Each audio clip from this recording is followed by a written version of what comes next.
Well, over time, California has been a leading indicator of what the rest of the country becomes. Let's hope that's no longer true. California now has rampant poverty, failing schools, drug needles and human waste piling up on its sidewalks, bankrupt municipal governments, a vanishing middle class. At this point, California doesn't even have a shared language. Almost half the state doesn't speak English at home. Can California be saved, or is it too late? John Cox doesn't think it's too late. He's a Republican running for governor of California. He got his nomination last night. He'll be facing Gavin Newsom in November, and he joins us tonight. Mr. Cox, thank you for coming on. Well, thank you, Tucker. Thanks for having me. You grew up in California. You lived the California dream, and now the California dream is to figure out ways to get to Texas. We got to change that. Gavin Newsom would run this state even further into the ground. So what would you, and it's sad even to report on it, but it matters. It's the biggest state, and it's a bellwether state.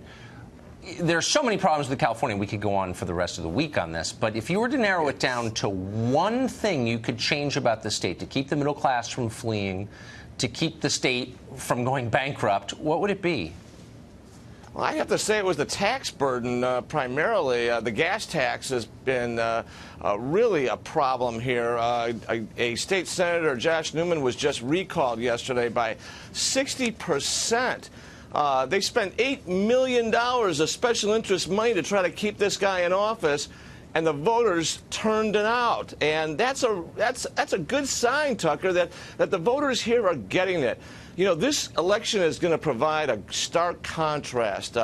Gavin Newsom talked about it. He wants to have a cradle-to-college nanny state government, as if this government isn't big enough or taxing us enough.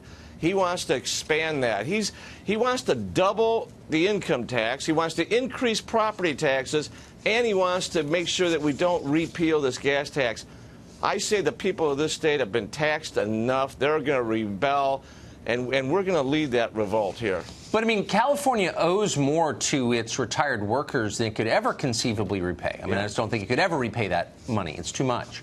And now they're proposing to give free Medicaid to illegal immigrants. So how would the state ever afford that, or any of this? Like, what is the plan going forward to keep that place solvent? Well, I'd like to think that we could grow our way out of it, but I don't even think that's available to us. We're going to have some really stark, clear conversations with a lot of these employee unions, and you know, as usual, it's the employees who are going to take the pipe on this. They're the ones that are going to get hurt. And I got to tell you, Tucker, they haven't even begun to put any money away for retiree health care.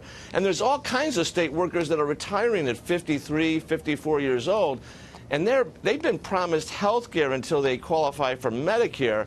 And as we know, Medicare is going broke at the federal level. So, you know, the big problem, obviously, is that California can't print money, and its credit rating is hanging by a thread. I'm a CPA. That was my first degree. And I tell you what, I've got to level with the people of this state about the problems with this unfunded debt.